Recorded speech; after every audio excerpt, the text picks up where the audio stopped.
Just put that thing down. Good evening, everybody. Welcome. My name is Hal Roth. I'm the director of the Contemplative Studies program at Brown, and I'm very pleased to welcome you to the last event in our year-long lecture series, Mindfulness, Science, and Society, for this semester. As many of you know, Contemplative Studies is an undergraduate major or concentration in which students study the history, the culture, and the science of contemplative practice across traditions, across time, from humanistic and scientific and sometimes artistic approaches. In the classroom, we study the context from which contemplative traditions develop. We study the scientific research that's been done on contemplative practice.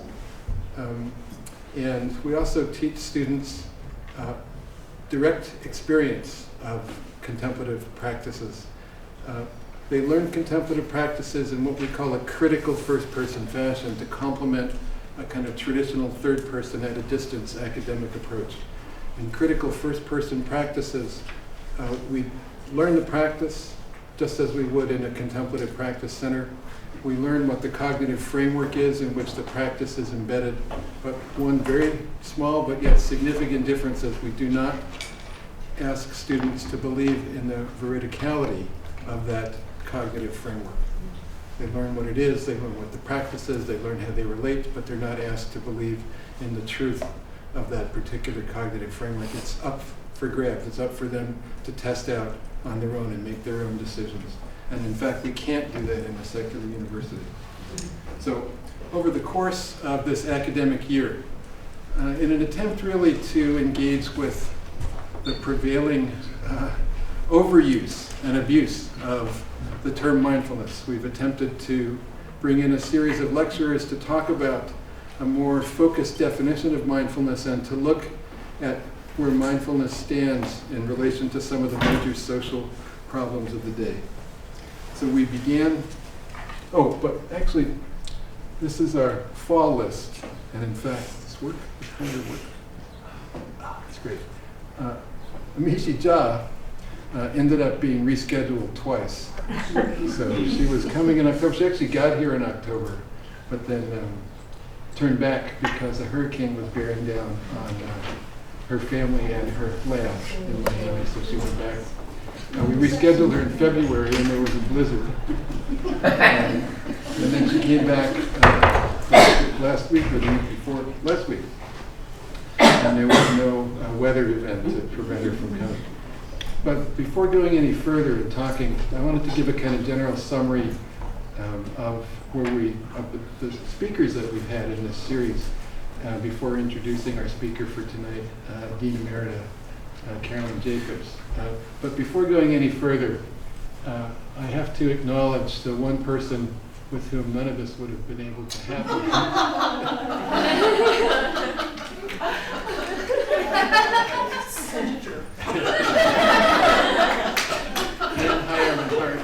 Here's depicted losing a snowball fight to a tree.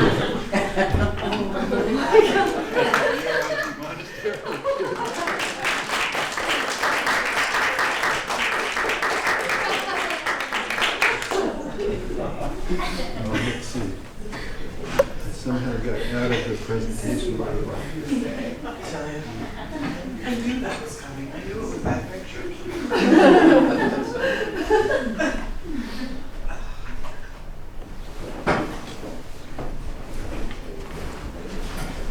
Anyhow, thank you, Anne.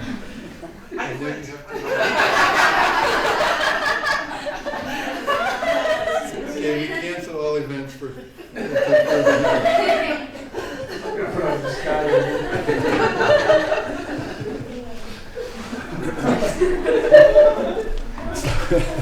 Our first speaker last fall, Professor Ram Mahalingam of the University of Michigan Department of Psychology, really focused on the ways in which mindfulness can make us more aware of the social roles that we have and the various power dynamics that are incumbent on those social rules. He also taught a workshop for us. Our next speaker was Amishi Jha. She didn't come. She came eventually. Our next speaker, Dr. Tanya Singer, leading a German neuroscientist. She's really taught us about the program that she's developed called the Resource Project, in which people receive mindfulness and compassion training in order to develop more pro-social attitudes. And she talked about both the practice and the neuroscience of it. The next speaker, David McMahon from Franklin and Marshall, talked about the ways in which Asian Buddhists have encountered modernity and how they have brought their teaching to the West, and how that teaching has interacted not so much with Western religious traditions as Buddhism has, as it's moved into other countries in Asia in pre-modern times, but how it's really interacted primarily with science and the scientific tradition. Then in the spring, we had a series, and we finally got Amishi here. Our first speaker was Rhonda McGee, who really addressed issues of mindfulness and social justice and introduced the practice of color insight, which is applying mindfulness and compassion training to making us aware of the various biases that we have associated with our ethnicities that we often don't recognize. She was followed by John Kabat-Zinn, the founder of mindfulness-based stress reduction. He talked about the origins of MBSR in not only widely recognized insight of Vipassana meditation, but also in the Korean Song tradition, the Korean Zen tradition of Song. He also gave a workshop for us. Amishi Jha finally came.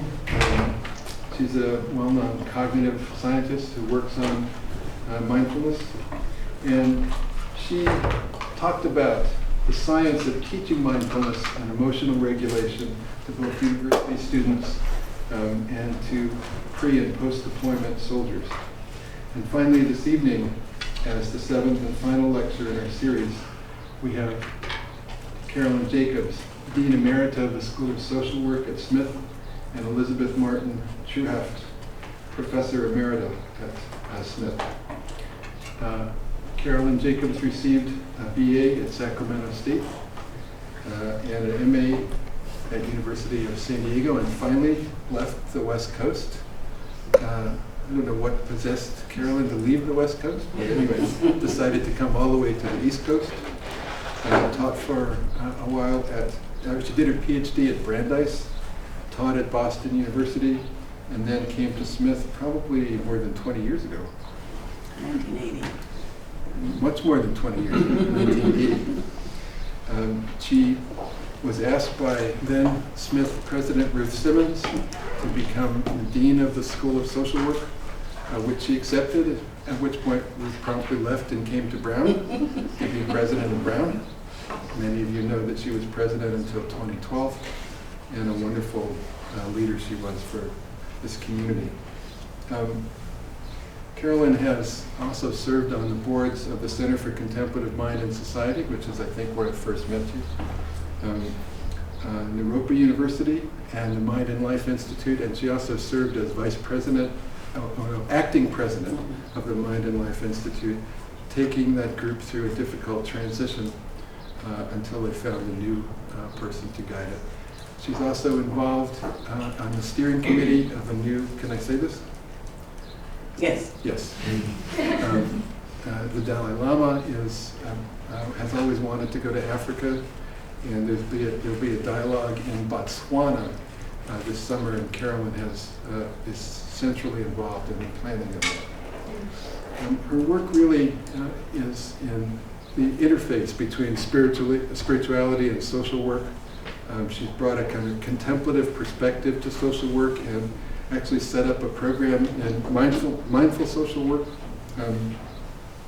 She's taught widely and lectured on these issues, and she's really one of the kind of wisest, most contemplative, gentle women I have ever met. So it's my privilege to introduce Dean Carolyn Jacobs.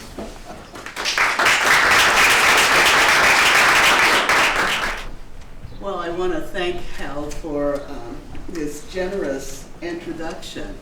And I want to say good evening to all of you. The pregnant pause in all of this, you see, is as an African American woman, I move with the notion of relationships.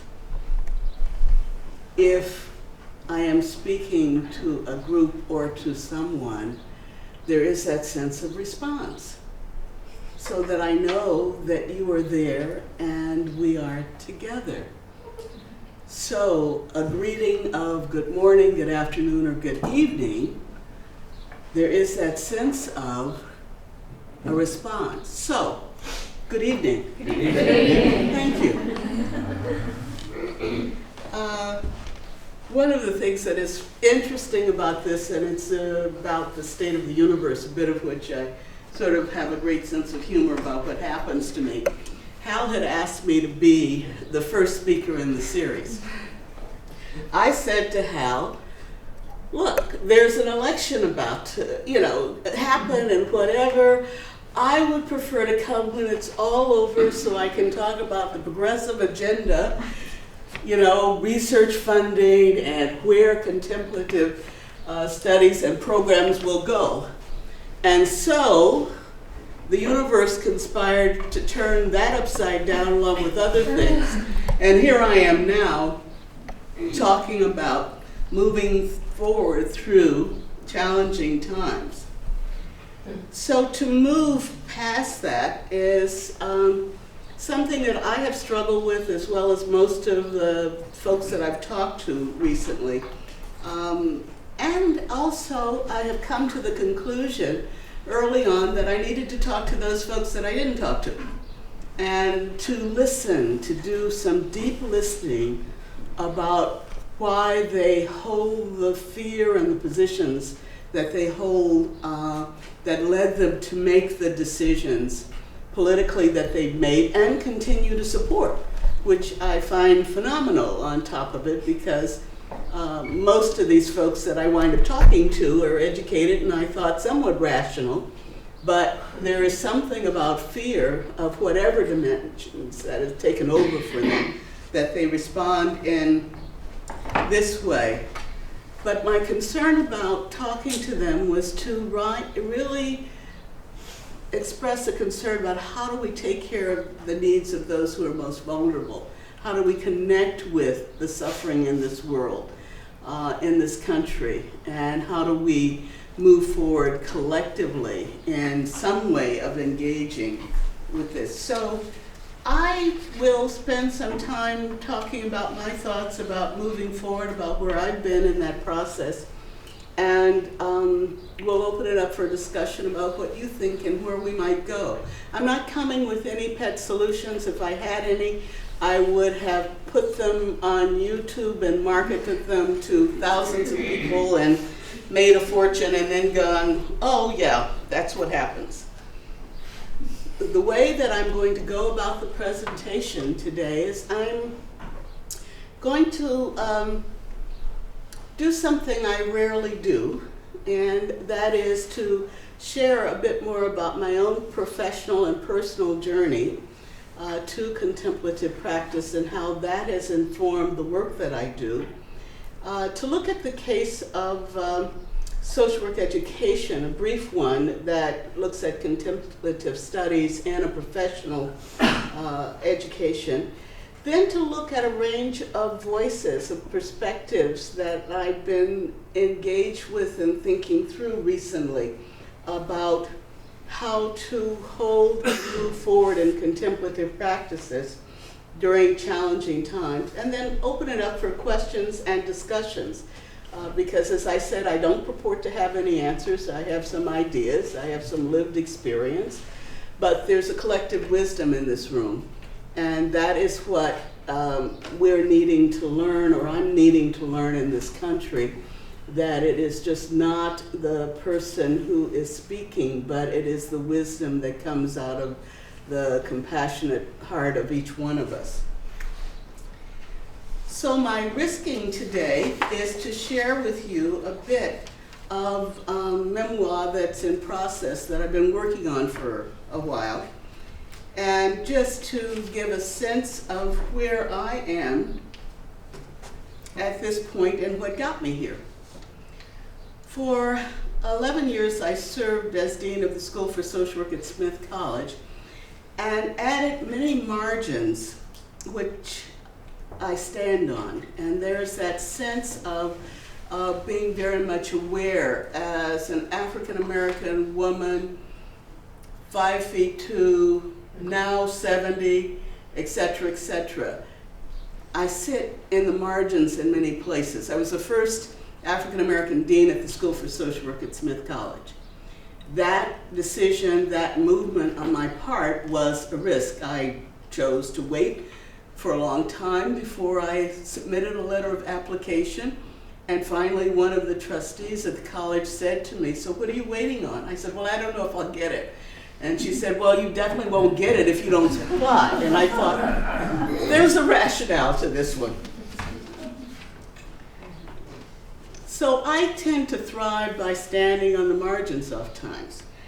How can that be when the common political, psychological, and social parlance is one that says marginal status results in internalized oppression and limited access to opportunities?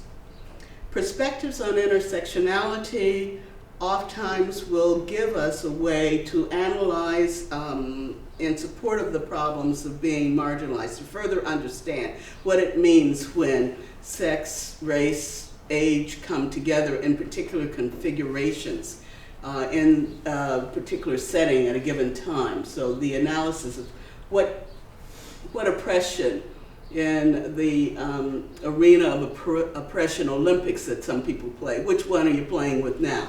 That works in all things. When I first started teaching out in San Diego, one of the courses that I was teaching was in a community college course was on human services, and the community college system in San Diego provided opportunities for retired service personnel to go and get their AA degree that would afford them opportunities for further career development. So I walked into the room and sort of looked at this group that was primarily male and clearly retired, Navy, Marines, smattering of other folks who were there. At the end of the course, you know, as they all sat there in shock when I assumed the podium, you know, I came up, put my stuff on the desk so somebody would know I was teaching that night. One of the guys walked up to me at the end of the class and he said, "Not only did I think you were a man, I thought you were Jewish." And he came back because he had to take the course. But I just stood there going, okay. What projections did that registration of C. Jacobs produce for him? So part of what I recall and live from is the words of Mary McLeod Bethune in her last will and testament, which was written in was published in 1985. She says, "I have never been sensitive about my complexion. My color has never destroyed my self-respect, nor has it ever caused me to conduct myself in such a manner as to merit the disrespect of any person. I have not let my color handicap me. Despite many crushing burdens and handicaps, I have risen from the cotton fields of South Carolina to found a college, administer it during its years of growth, become a public servant in the government of our country, and a leader of women. I would not exchange my color for all the wealth in the world. For had I been born white, I might not have been able to do all that I have done or yet hope to do."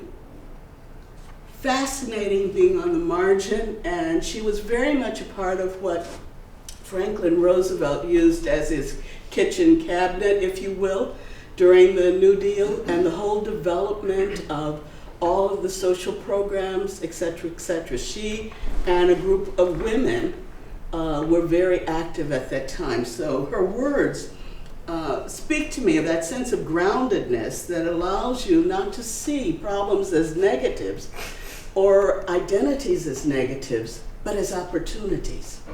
And I think that's important to redefine the center of the status quo. Winning or losing in the struggle of decentering the status quo does not decenter me as long as I stay grounded. As the ocean breaks on the shore and brings matter from distant shores and takes some of the shoreline off to other shores, I find a stability in the movement that invites breathing into and out of life circumstances. I'd wondered about sharing thoughts from the margin. Could I do so without being vulnerable to opening for examination by others my perspectives on self? Could I do so without being open to challenges from others? What does either perspective mean for me? What power do I give to others? What power do I give to the negative introjects of others? It is by breathing into fears or concerns that pull me from my center that I find the humor, the strength, the reflective process born of contemplative practice that invites an openness that moves from perceived vulnerabilities and real negative actions to acknowledging resilience, strength, and opportunities to grow. I came to my vocation as leadership at the School for Social Work, and of the many expressions of contemplative practice in my professional life, from a strong belief that it is important to be grounded in contemplative practices, whether they are from Eastern or Western traditions or no traditions in the way that some people have experienced the nature, the movement through listening to music, other forms of practice that have come up. In general, that sense of quieting the mind in the midst of stress and distraction of everyday life in order to cultivate a personal capacity for deep concentration and insight. I think that that whole sense of setting practice and an awareness of it grows with the individual. But it's also interesting because it can be very culturally defined and prescriptive of certain cultures. So that you may find, and as I have found, working with African Americans, working with others, where there's an expressive nature, an expressive joy to a sense of contemplative practice. And we have to open the boundaries of our mind and the narrowness of how we see who we are as meditators or as contemplative practitioners to be aware that the universe can be experienced in very different ways by many others. I am a child of the 60s, dealing with the complexities of change in our world through the lens of an African American woman. And Californian, that's the other identity I always have to come, because we are a unique breed, those of us who grew up in California in the 60s, and then as Hal so raised the question, moving east. Well, moving east was because I had faculty member who had come from the east who said, your education is not well-rounded until you go east. So I went, and they joked with me because I stayed, and that was not what they had in mind. But I did, and I found that was important. I grew up in a family of Catholics, Baptists, Black Muslims, and African Methodist Episcopalians. Okay? So my sense of religious tolerance and differences, we didn't have any Buddhists, but we clearly were open to whoever came to the Sunday dinner table, as long as you had some practice. And that's what was important in the family, okay? I found myself, as I grew up, in groups with Black student unions, organizing a transcendental meditation group. I was in San Diego, had moved from home, Sacramento, and a master's program, was dealing with what am I doing here this far away from family and friends. And I had a dear friend who was into transcendental meditation, and he was really good for me at the time because he wound up saying to me, look, sit for 20 minutes before you call me in hysteria about anything else. So I decided the friendship was worth it, and I learned how to sit.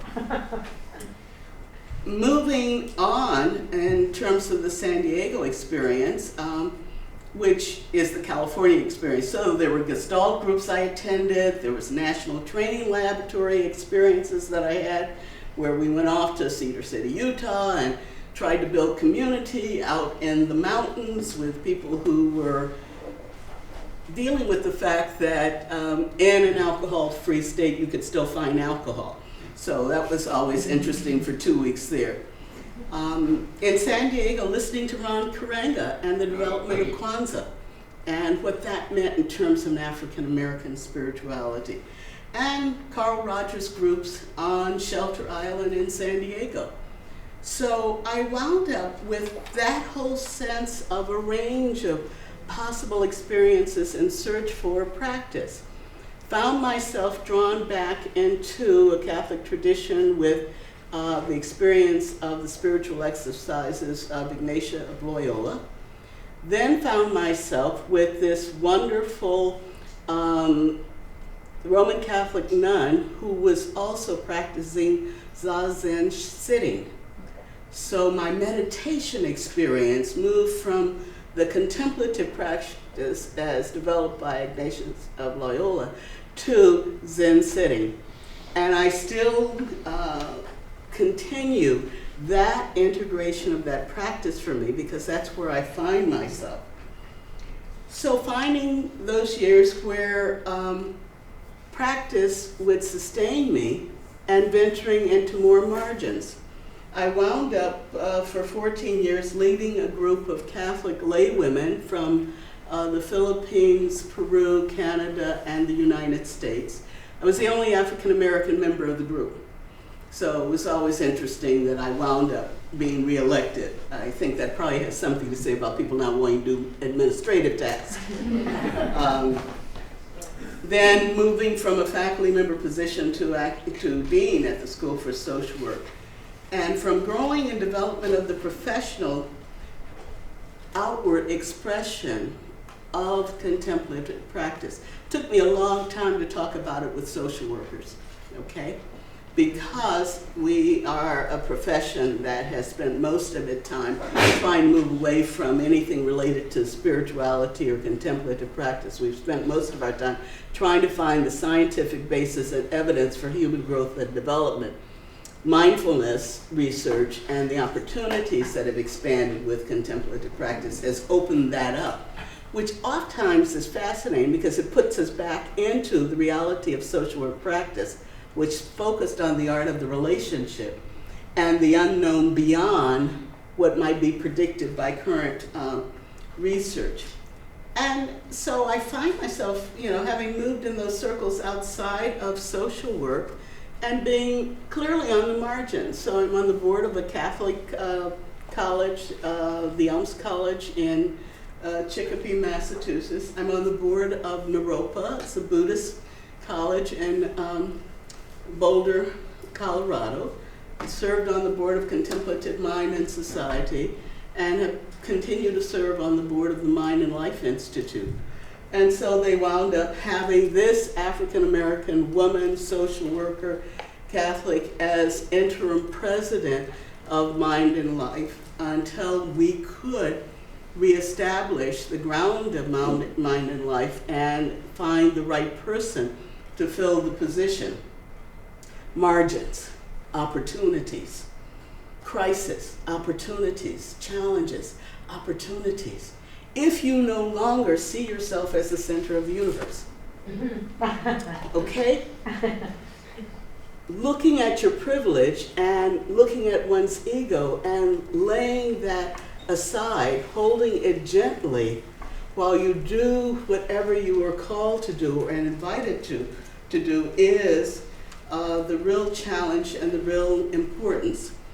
So if I think about looking at contemplative studies in the case of social work education, I wound up in the 90s being one of a half a dozen social work educators who develop courses on spirituality and religion in social work practice.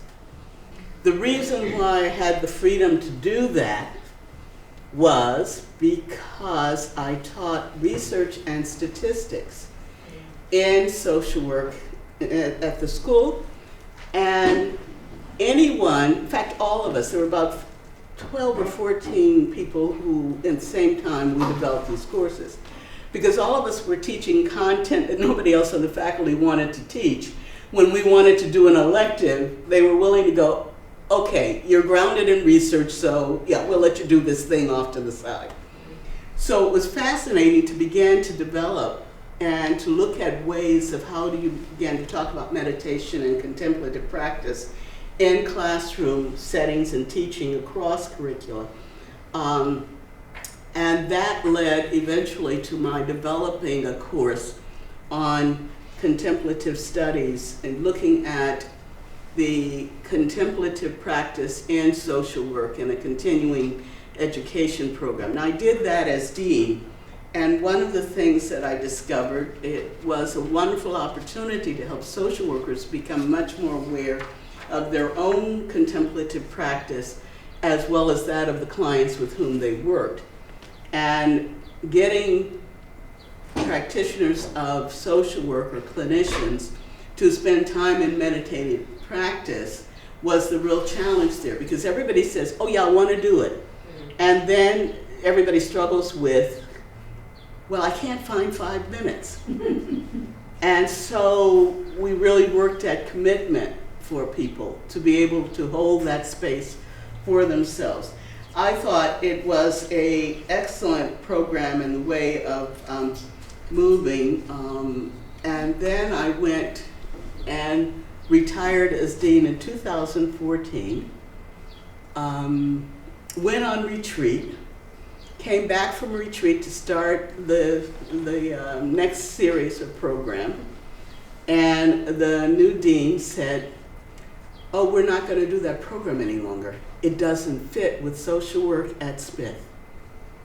Now that hit me in my gut, because I thought, this is about a profession that's been built on looking at the holistic perspectives and that whole sense of a person and his or her whole development and how they made meaning and understanding out of their life. And here I was all of a sudden dealing with the fact that I was no longer dean. I no longer had the position of which I was central in deciding what new programs would happen. I was so far off the margin, I hadn't even realized that it had happened. That took quite a bit for me to deal with and sit in reflection with, and to try and understand what my reaction was. I understood what hers was, but it was just a very, very difficult time for me to reflect on it. What I will say to you is that that crisis for my life at that moment created the opportunity that I was free to say yes to Mind and Life to do the interim presidency. If that hadn't happened, I would have been doing major fundraising and redesigning the program for the future. So you've got to look at these things in terms of what can be a greater good out of them. I would say that the biggest challenge for contemplative studies in these days is to develop strategically the political alliances that can create the legacy. And that means those inside and outside of an institution.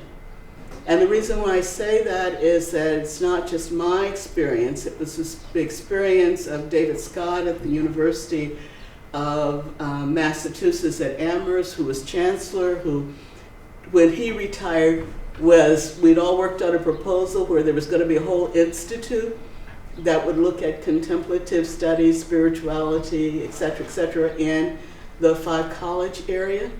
And when he presented the proposal to his faculty senate, they said, oh no.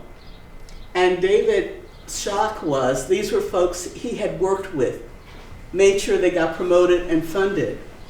and now he was no longer chancellor. Same thing with Diana Chapman Walsh at Wellesley. A number of programs in and around contemplative practice that she had initiated and supported. A new president came in and said, that's not high on my agenda. So there has to be a different way of coming together and developing a strategic plan to attend to those needs of legacy and survival, because I believe it is important. Yeah, I believe it is important. And so I'd like to just move to thinking about the voices that we may tap into.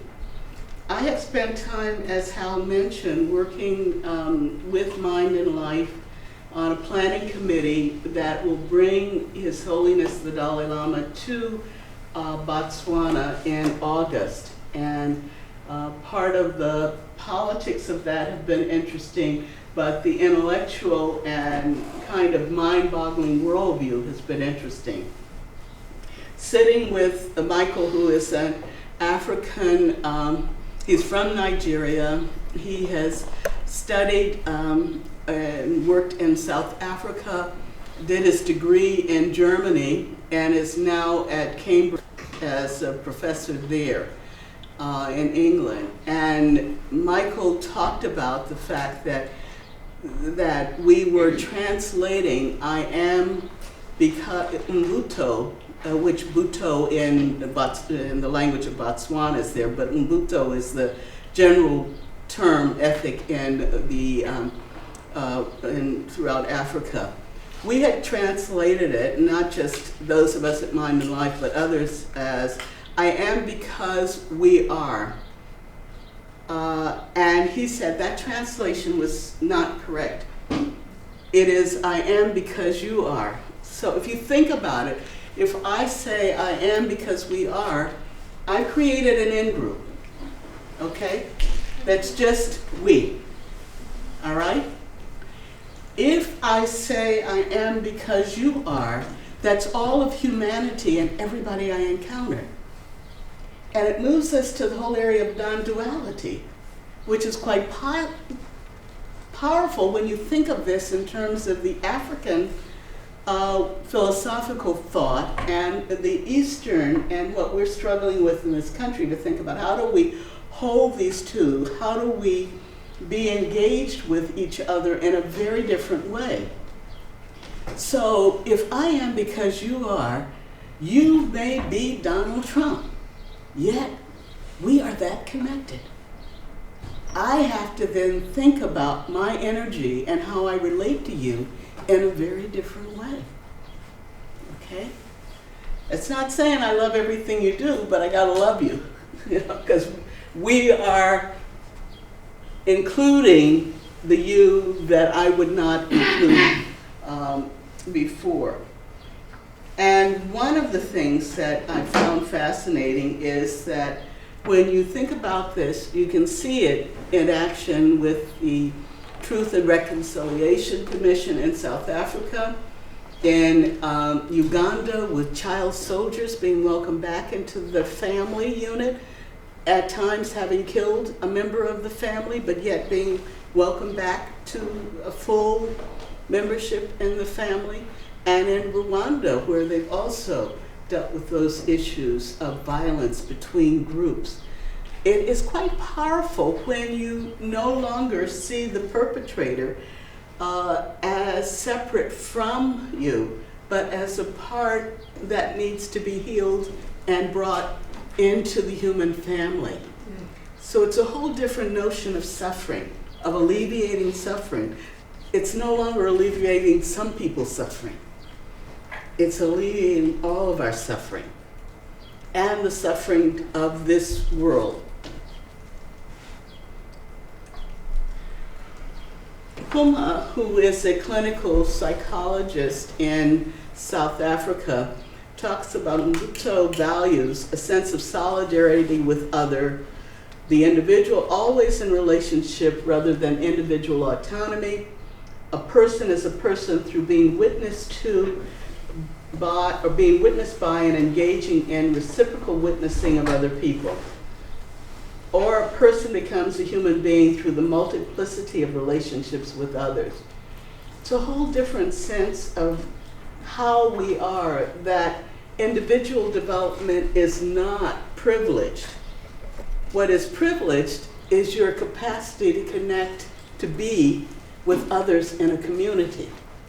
And I think that turns us upside down if we think about the way we value human development in the Western perspective. So that sense of connection, that sense of wanting to be with one another is so, so critical. I was quite struck when I was in South Africa a couple of weeks ago. A dear friend was in the hospital, and his he'd been there for a couple of weeks. When I arrived, the nursing staff said to his wife, "We're glad Carolyn has arrived because now he has family." And I was struck by that because their system of nursing care meant that what they wanted to see for a patient's health and development in getting out of the hospital was as much family support and relationship as possible. So while he had his wife's family, who was South African, and his work friends and colleagues, having somebody from the United States for them meant that he had family with him. And that becomes, it's a different way of thinking. Most of us who visit hospitals in the United States, they're trying to figure out how to get us out when we're not a relative, or we try and sign in as a relative and be told that you're supposed to leave now. The dialogue that will happen in Botswana will occur, it'll be live streamed on August 17th through 19th. So check the Mind and Life website for those dates. It will include a fuller presentation of the Mbuto, as well as some of the scientific research on in-groups and out-groups, and really beginning to look at what might be an implication for a different world view on what is an out-group and how that creates some of the social problems we have in the world today. What we'll see is that some of the research describes ways in which our brain activity is modulated by our participation in social communication that supports the emergence of perceptions and cognitions that could emerge within individuals in isolation. It will provide a neuroscience point of view suggesting that our present experience is dynamically shaped by our immediate environment and interactions. So it begins to afford some opportunity to have that discussion about the collective and that whole participation of ourselves in relationship to one another.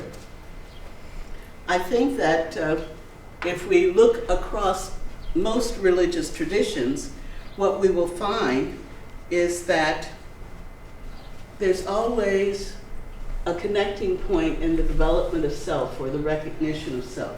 Thomas Merton says, "We do not find the meaning of life by ourselves alone, we find it with one another." Okay?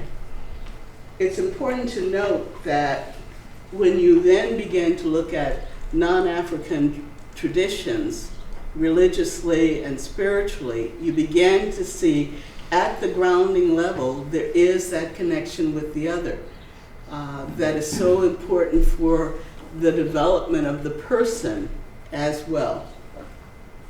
And then from His Holiness and Archbishop Desmond Tutu wrote in the Book of Joy, hope is also nurtured by relationships, by community, whether the community is a literal one or one fashioned from the long memory of human striving. Hope sends us into the arms of others. There is nothing like community, as we know, in the midst of suffering, in the midst of anguish.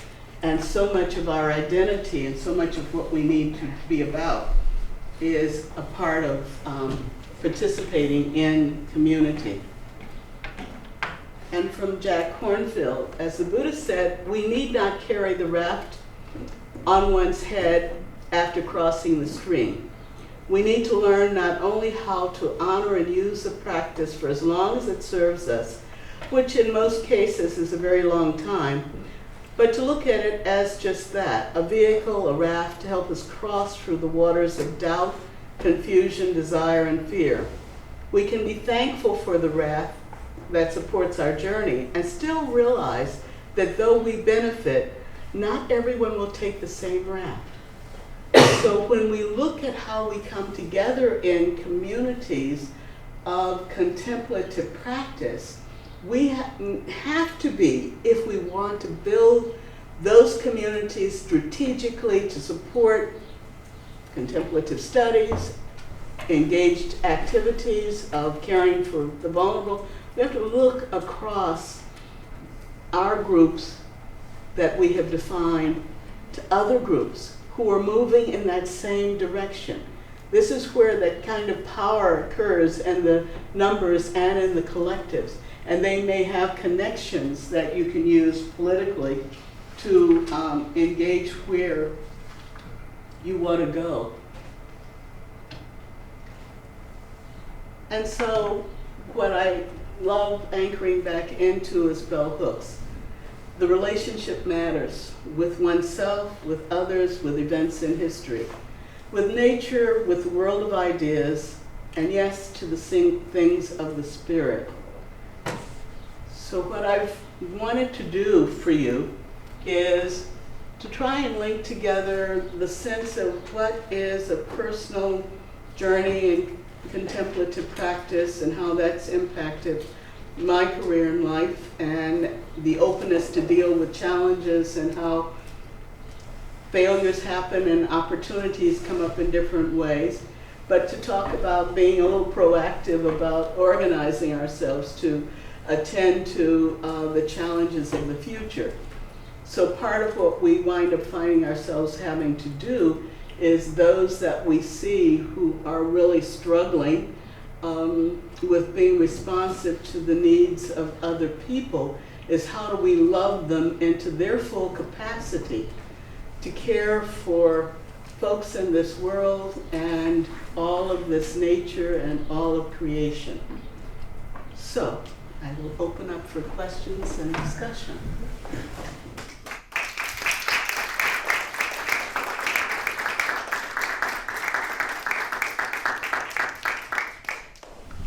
Thoughts, comments?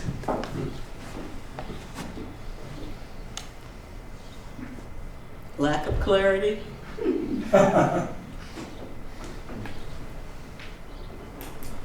Yes? I have an answer. Well, I'd like to know your answer to this question. You mentioned early on, why? Because I gotta love you. Mm-hmm. And why is it imperative that we love every human being? Because it's so messy internally if I don't love everybody. I mean, then I spend time in fear and anger and pushing the other away and denying them their humanness or their possibilities. I have found in my life that there have been people that it hasn't been, well, there have been people I really didn't care for. And something turned around when all of a sudden I engaged in deep listening. And I realized this is another human being as it goes, just like me, you know? This is someone who has the same desires that I do, to be healthy, to be in loving relationships, to be kind, to have kindness done to me. And I'm going, why am I not engaging? So, not loving like anger only destroys me. Okay? Now, loving, you know, we do loving with boundaries, so it doesn't mean that I love and go, okay, all your ideas are great. It means I love and I can challenge as a respecting part for the person, you know. if I don't love you, it's hard for me to say I respect you, because what I'm doing is looking for, now how can I take her apart? Not the argument, but how can I take the person apart? But if I love you, then it's engaging in, let's get clear about the argument that we're having. What is the differences? What are the difficulties? Deep practice really works with this. I did this with, because the thing that kept me faithful to meditation for at least 14, 15 years was being dean at the School for Social Work. So every morning I'd get up and hit my little chair and go, okay, I'm ready for whatever the day is, and I'd have this sense of what the calendar was like and what would happen. And I walked in, and there was a faculty member who always wanted to tell me what to do as dean. That was his main purpose in life, so he would show up in my office and say what I didn't do right or whatever, and I get tired of it. So I knew I had him first thing in the morning, one morning. And I walked in, taking a deep breath, with a sense of, okay, we'll see what today brings. So he was in complaining about why wasn't I making somebody else do the work that they were supposed to do. And I said, I can't make somebody who's fully grown do anything. I can encourage them to assume their responsibilities. And then I said, if you're interested in doing this work as dean, I wound up with many people asking me for recommendations, nominations of people. He said, oh, I don't want that. I said, you don't want that? He said, I don't want, it's too hard. I don't want to do that work. So I sat there, and I didn't go in absolute shock. What I did, because I came centered to the meeting in a loving, respectful way, I said, so what is it you would like to do? And he said to me, you mean when I grow up? And I said, now that's a thought. And we ended on that note. And I realized once again, he cared about the school. He couldn't get everybody to do what he thought needed to be done. He was into a thing with me about I should do it. I had to reach him in that loving way.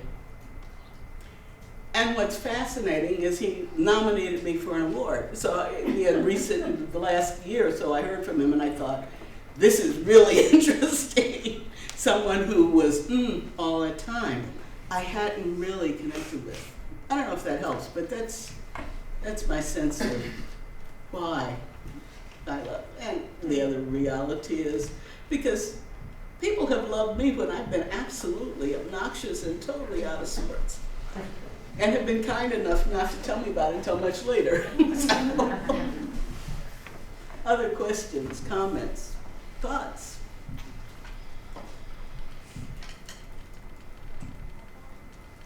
I was surprised that, as late as 2014, after you retired, that's when all of these contemplative practices have become so popular. Yes. And yet, the School of Social Work was saying, no, we don't need that. That doesn't really fit in. You'd think by then, people would have caught on, But again, I guess if it's not your path, like you, I started with TM when I was actually a student in college, and have continued with my practice. Yes. And but it's not, it seems to affect only a certain segment of our society. Everybody's not into it or doesn't. Well, the proofs, the evidence of it oftentimes is so soft. They'll, while people will, and I think, with mindfulness-based stress reduction, when you've got clear data about what the changes have been for people who've been ill or, in terms of blood pressure and stress, et cetera, But for others, that sense of how you're coming at a decision, how you are engaging with others, it's very soft data. So that evidence is clearly there. And you have some people who just, are at that point where they really don't care and haven't really struggle with those issues. What I've learned to do is to ask more deeply when somebody tells me I meditate. I tend to, I used to do the thing of just going where they did contemplative practice and I'd go, oh, great. I now ask, what do you do? How long have you done it? Where did you, trying not to be too about it.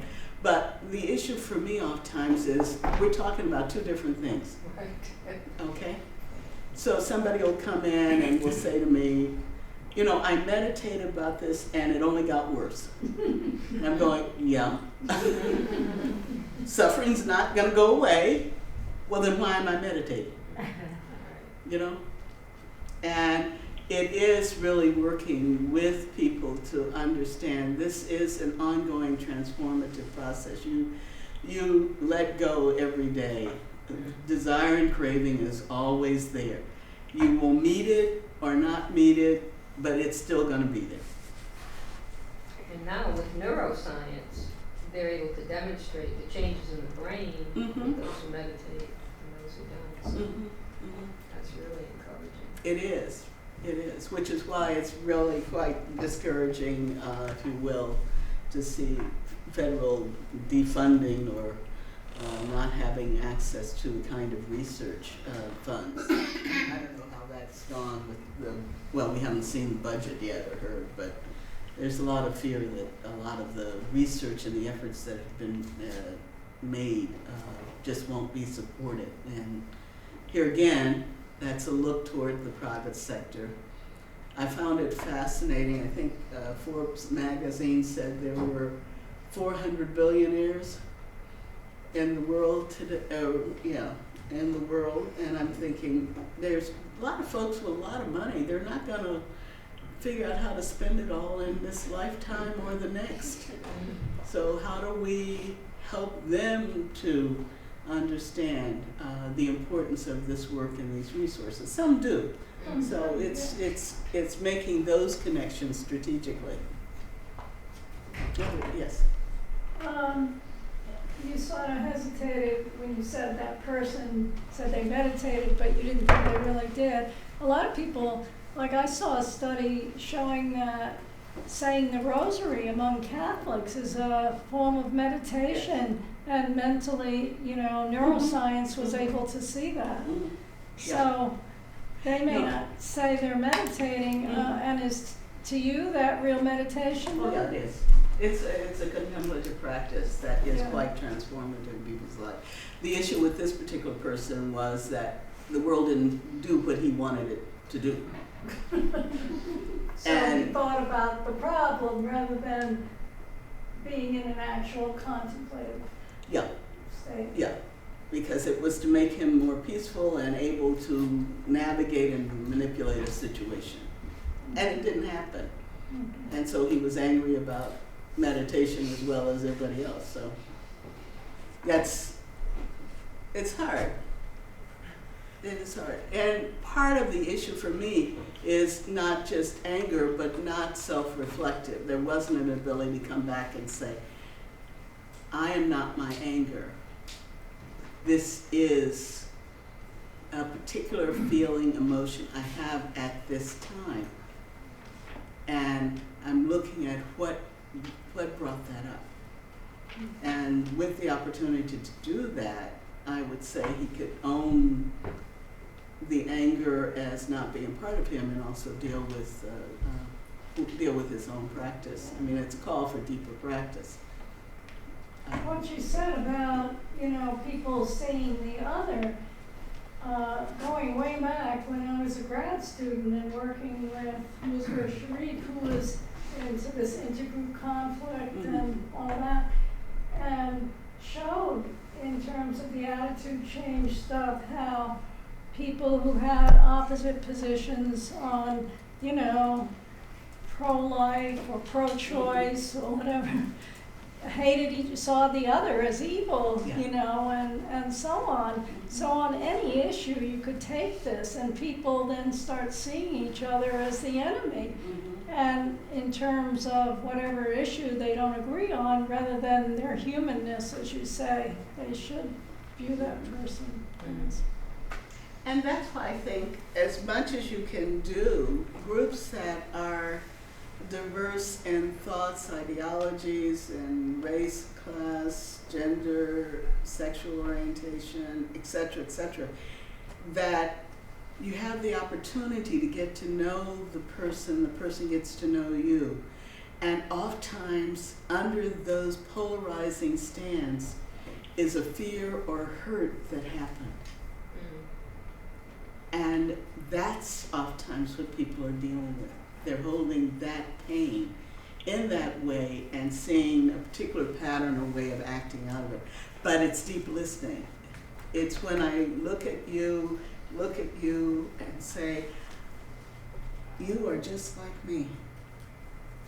In your deep humanity and who you are, and you may have a pain that I don't have, but I've got one that you don't have.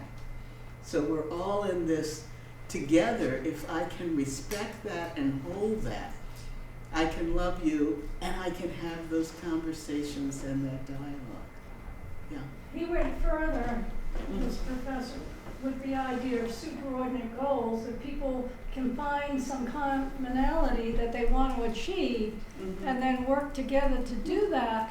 That helps them to see each other as human beings who have similar values. Right. When they can together come together on some issue that they want to work to achieve. Yeah. And that's why it's back to the earlier statement, so I am because you are. And our coming together like that means that we hold this earth and this world in a different way. You know. Yes. Yes. You talked a little bit about the challenge of teaching spirituality and contemplative practice while you were deaning to students, and I'm wondering if you could talk about how, in your experience, how you've seen how students, like social work students, have that's complemented their work, their clinical work, or their research, and maybe is that by showing value in that, is that something that could show value in contemplative practice within those kinds of educational programs? It's very interesting. The students have done that, have shown it. Actually, what I should say is I started teaching our field supervisors. I did a continuing education program in the early 80s with them because a number of students were coming into the School for Social Work who had been in 12-step programs and who saw that as extraordinary healing. And in those days, we had supervisors who did not believe that anyone could come through that with a sense of having, becoming sober and having the kind of self-reflection and that. So the students led the charge with that and continue to throughout and will continue to. They will push the education because many of them come understanding the deep importance of practice in their own lives and in the lives of others around them. They come to develop the theoretical understanding about human growth and behavior and current research that may be existing there, as well as skills in practice and an understanding of policy and analysis of that. But the students it will not die. I mean, this was a part of our social work profession from its inception. It came out of religious roots. What happened was it attempted to become more professional, so it followed doctors who had gotten rid of midwives and other traditional healers and looked at evidence.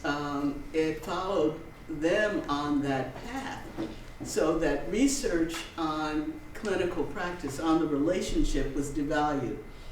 We always had first-person research. We always had somebody looking at a case, looking at their role and working with the person. But that was devalued at a point when people wanted to see, well, how many people does this particular treatment method have, et cetera, et cetera. Now what people are rediscovering, because science and some of the work in neuroscience would help them to do, is that you're looking at something and you don't know what the relationship is and the interaction is. okay? I mean, Einstein talked about that. There is this bell-shaped curve and this 95% or 98% that you can explain, or at least try and limit what you can explain. But the 5% on either end is mystery. You know, and he said that. You don't know what causes the individual to change. You don't know, you know, you could talk about it, or maybe Hal has some data on how many hours on the cushion will cause somebody to change. It's that last hour. It's that last hour. And that, I think, for people who are into the art of practice and what's drawn social workers in who love and stay in this field, is that art of that relationship, that capacity to connect with the other, so that, you know, we become together. You know, it is not me and you, it's we are together. And I think that's the richness of the field and the work. And it's the vulnerability. So part of it is helping all of us when we're engaged in the work, and it's true in any groups that you're working in or trying to develop coalitions together with, is how do I hold the suffering in a way that I can still engage with you, you know? How can I sit? I'm in a book group with progressive women, all white in Western Massachusetts, all well educated. And sometimes I sit and I listen and I think, they're in another planet, yet they're deeply concerned.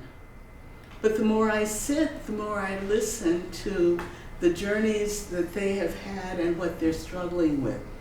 We're all of a particular age, so everybody's dealing with particular illnesses, things not working right anymore, and all of that. How do we accept that? You know, somebody, I wanted to go out and do some work with undocumented immigrants, and she's saying to me, I can't drive at night, Carolyn. And I thought, that's right, I have to accept that.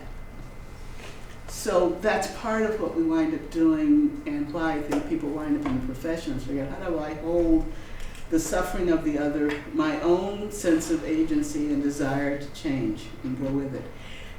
My firm belief is that contemplative studies and practice has survived from the beginning of time and will continue. That this is one of those small dips. We may not live through it, but we have to work on creating a legacy, Hal. And that's the next generation of students, but it's also that kind of commitment. Does that make sense? Yeah. Okay. Thank you. So please join Is it me about in that? thanking Carolyn.